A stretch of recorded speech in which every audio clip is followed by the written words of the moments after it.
Hello students, आज हम लोग ईथर यूनिट में ईथर्स के प्रॉपर्टीज का स्टडी करेंगे। इसे टू पार्ट्स में डिवाइड करेंगे, physical and chemical properties. Then first we discussed about physical properties of ethers. The physical state, the lower ethers found in gaseous state and higher ethers are present in liquid state। निम्न श्रेणी के जो ethers हैं जैसे die ethyl ether और Maithil ethyl ether, इनकी भौतिक अवस्था गैस है, जबकि उच्च श्रेणी के ईथरों की भौतिक अवस्था द्रव होती है। कलर, ईथर प्रायः रंगहीन होते हैं, कलरलेस होते हैं। Smell, higher ethers have etheric smell. उच्च श्रेणी के ईथरों में ईथरीय गंध होती है, अर्थात विशिष्ट प्रकार की ईथरी गंध होती है। Density, have a special case of density. कहते हैं ईथर का जो डेंसिटी है उस बेस्ड पर ये जल से हल्के होते हैं। Reason, if molecular weight is increased then density is increased। जैसे जैसे इनका अणुभार बढ़ता है वैसे वैसे इनका घनत्व भी बढ़ता है। जबकि एक स्पेशल पॉइंट कि ईथर्स का डेंसिटी बिलो 2 एक से कम होता है और यही कारण है कि ये जल से हल्के होते हैं। Now next point, structure of ethers और पोलैरिटी ऑफ ईथर। इसे हम सेगमेंट में पॉइंट टू पॉइंट स्टडी करते हैं। First point, ethers are weak polar, अर्थात ये दुर्बल ध्रुवीय यौगिक होते हैं। The structures of ether are angular. ईथरों की संरचना कोणीय होती है, जिसको मैं अभी आपको स्ट्रक्चर में ही डिस्कस करूंगा। नाउ थर्ड पॉइंट, ईथरों में उपस्थित समूह oxy group, single bond O single bond.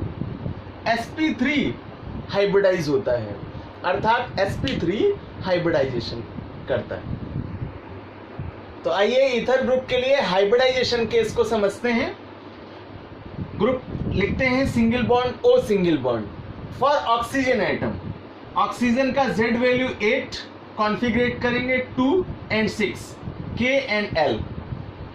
In SPDF 1s2, 2s2 and 2p4। According to Hund condition, electrons are filled in 1s clockwise and anti-clockwise direction, then 2s clockwise and anti-clockwise direction, and for 2p,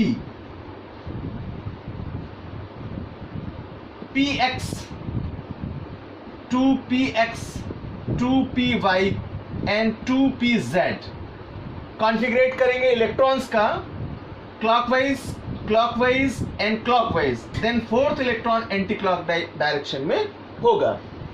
सो हम इनका representation करते हैं और hybridisation दिखाते हैं आपको।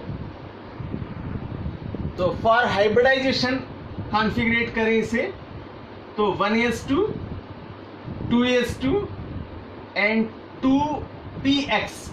x में 2 electrons थे, मीन्स पेयर्ड सेट था इलेक्ट्रॉन्स का, तो 2 कर देंगे। देन 2py है 1 इलेक्ट्रॉन, अनपेयर्ड कंडीशन का 1 इलेक्ट्रॉन से, and then 2pz have 1 electron। अब hybridization segments, sp3 types of hybridization represented by ethers, because in ethers single s orbital and 3 p orbitals hybridize।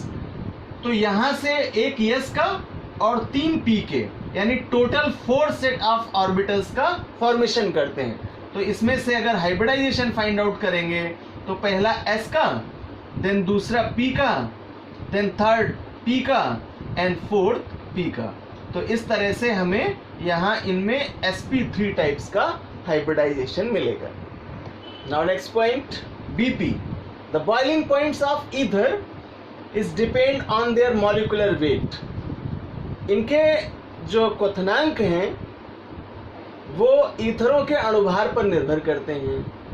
ईथरों का जैसे जैसे अणुभार बढ़ता जाता है वैसे वैसे इनका क्वथनांक भी बढ़ता जाता है. हाँ, एक यहाँ नोट पॉइंट होगा कि अगर हम इनका कंपैरिजन अल्कोहल से करें तो अल्कोहल्स की तुलना में ईथरों का बीपी स्टैंडर्ड लो होता है, बिकॉज इनमें जो हाइड्रोजन बॉन्डिंग है वो प्रेजेंस नहीं होती. And last point, solubility of ethers. ईथरों की विलेयता. तो आपको जानकारी कराऊं कि ईथर्स जल में लो सॉल्युबल हैं, जल में इनकी विलेयता बहुत कम होती है. लेकिन ऑर्गेनिक सॉल्वेंट, कार्बनिक विलायकों जैसे बेंजीन, जैसे क्लोरोफॉर्म आदि में ये शीघ्रता से विलय हो जाते हैं, और जैसे जैसे इनका मॉलिक्यूलर वेट इंक्रीज करेगा वैसे वैसे सॉल्युबिलिटी स्टैंडर्ड डिक्रीज करेगा. तो इस प्रकार यहां से हम लोगों ने फिजिकल प्रॉपर्टीज कंप्लीट करी. अब आते हैं हम लोग केमिकल प्रॉपर्टीज की तरफ. नाउ केमिकल प्रॉपर्टीज का स्टडी करेंगे और फर्स्ट रिएक्शन लेंगे हैलोजिनेशन, हैलोजनीकरण. मुख्यतया ये अभिक्रियाएं सबस्ट्रक्शन की हैं, प्रतिस्थापन अभिक्रियाएं हैं. और इस अभिक्रिया की विशेष बात कि यहाँ से अल्फा कार्बन परमाणु प्रतिस्थापन को प्रदर्शित करता है. आइए जानते हैं अल्फा और बीटा कार्बन की कंडीशंस को. एग्जाम्पल लिया हमने डाई एथिल ईथर का, C2H5O C2H5. यहाँ पर पहला कार्बन अल्फा सिमेट्री एंड दूसरा carbon beta symmetry, one side and other side represent करते हैं alpha dash and beta dash से. रिएक्ट कराते हैं क्लोरीन से इन डार्कनेस, यानी लाइट की कोई ज़रूरत नहीं है, यहाँ अंधेरे में ही अभिक्रिया पूर्ण होती है.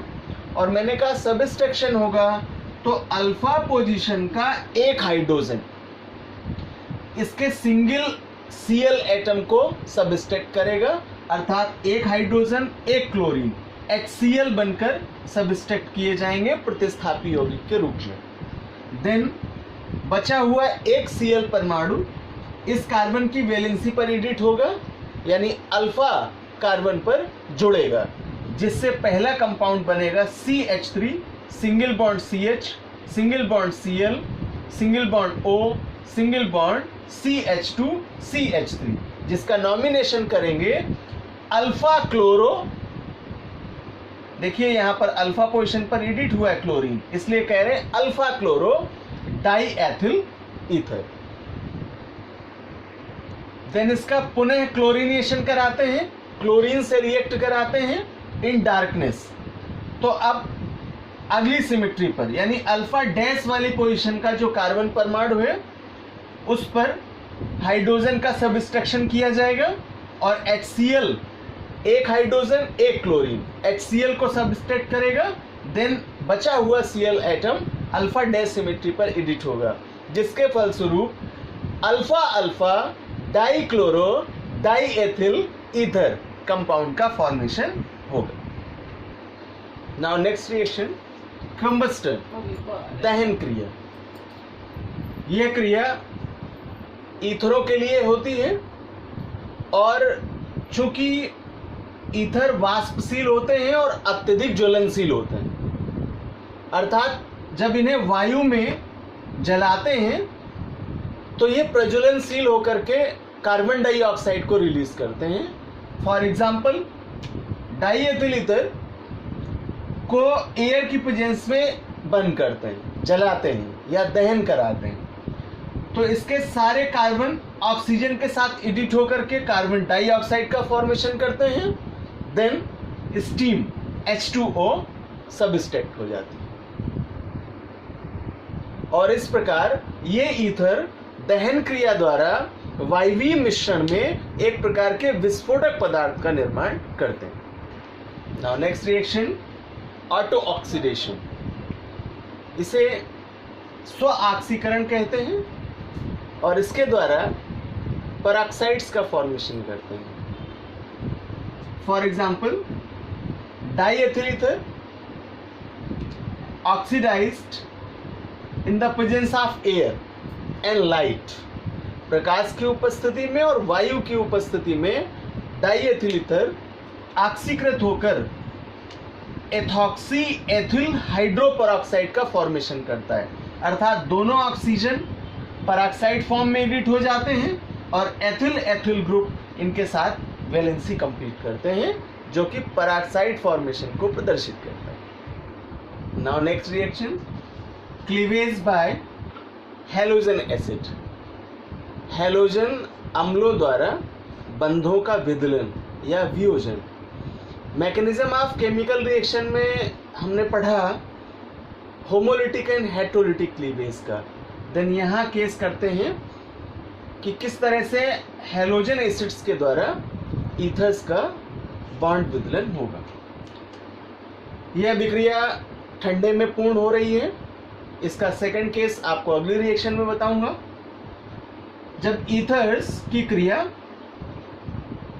हैलोजन एसिड से कराते हैं कोल्ड एटमॉस्फेयर में, ठंडे वातावरण में, तो प्राइमरी एल्कोहल्स प्राप्त होते हैं और एल्किल हैलाइड का फॉर्मेशन होता है, अर्थात प्राइमरी एल्कोहल्स और एल्किल हैलाइड्स का मिक्सचर प्राप्त होता है।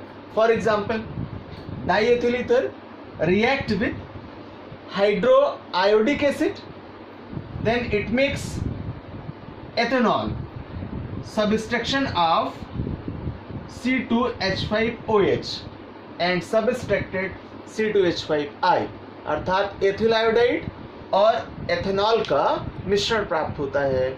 यहाँ इस अभिक्रिया में हाइड्रो आयोडिक एसिड और हाइड्रो ब्रोमिक एसिड दोनों का ही यूज किया जा सकता है, अर्थात HI और HBr के द्वारा ये अभिक्रियाएं पूर्ण होती है। Now note point, in the excess of acid, यानी जो हैलोजन एसिड लिया है उसके आधिक्य में जब अभिक्रिया कराते हैं तो लगभग 373 केल्विन टेम्परेचर पर यह रिएक्शन पूरी होती है। ईथर की क्रिया हाइड्रो आयोडिक एसिड से कराते हैं, HI से कराते हैं, तो RI एल्किल आयोडाइड और H2O का फॉर्मेशन होता है। Suppose that for example diethyl ether react with HI at 373 Kelvin temperature. It makes ethyl iodide and water H2. यहाँ हैलोजन एसिड्स की रिएक्टिविटी का सीक्वेंस इस ऑर्डर में होगा। सबसे पहले HI to HBr, then HCl. Now hydrolysis. Mixed ether or simple ether react with water at high temperature. After boiling, it gives alcoholic mixture. Suppose that methyl ethyl ether की क्रिया जल से कराते हैं और इस मिश्रण को उबालते हैं, अर्थात हीट करते हैं, तो इससे मेथनॉल और एथेनॉल का मिक्सचर प्राप्त होता है। In the condition of pressure, reaction with H2SO4, दाब की भौतिक अवस्था में डाइल्यूट H2SO4 का रिएक्ट ईथर से कराते हैं, डाइएथिल ईथर से कराते हैं, तो सिक्वेंसली एडिशनल रिएक्शन है ये, और यहाँ पर एथेनॉल मुख्य उत्पाद के रूप में प्राप्त होता है। इस रिएक्शन का मेन पॉइंट, जब ईथरों की क्रिया कंसंट्रेट H2SO4 से कोल्ड एटमॉस्फेयर में कराते हैं तो ऑक्सोनियम साल्ट का फॉर्मेशन होता है। Now most important reaction, reaction with PCl5, phosphorus penta chloride से क्रिया। इसका एक कॉमन व्यू, जब भी PCl5 से रिएक्ट होगा तो ऑक्सी ट्राई क्लोराइड में सबस्ट्रक्शन होगा आफ्टर रिएक्शन। तो जब ईथरों की क्रिया फास्फोरस पेंटा क्लोराइड से कराते हैं तो POCl3 का सबस्ट्रक्शन होगा और जिस प्रकार का ईथर लिया है उसी का हैलाइड मिलेगा। तो एक फॉर एग्जांपल डाईएथिल ईथर की क्रिया फास्फोरस पेंटाक्लोराइड से कराते हैं तो एथिल क्लोराइड प्राप्त होता है as a view of alkyl chloride and POCl3 का सबस्ट्रक्शन होता है। तो स्टूडेंट्स, आज यहाँ हम लोगों ने ईथर्स की केमिकल रिएक्शंस में जो कॉमन क्लीवेज और एल्किल सेट्स और हैलोजन एसिड्स के मीडियम की रिएक्शंस थी, उनमें सबस्ट्रक्शन और एडिशन टाइप्स के रिएक्शंस को यहाँ प्रॉपर्टीज में कंप्लीट किया। नेक्स्ट लेक्चर वीडियो में आपको ईथर्स के स्पेसिफिक रिएक्शंस, मोस्ट इंपॉर्टेंट विशिष्ट प्रकार की अभिक्रियाओं के बारे में डिस्कशन करूंगा, उनकी स्टडी कराऊंगा और देन ईथर्स के यूजेस के साथ में इस टॉपिक को फिनिश करूंगा।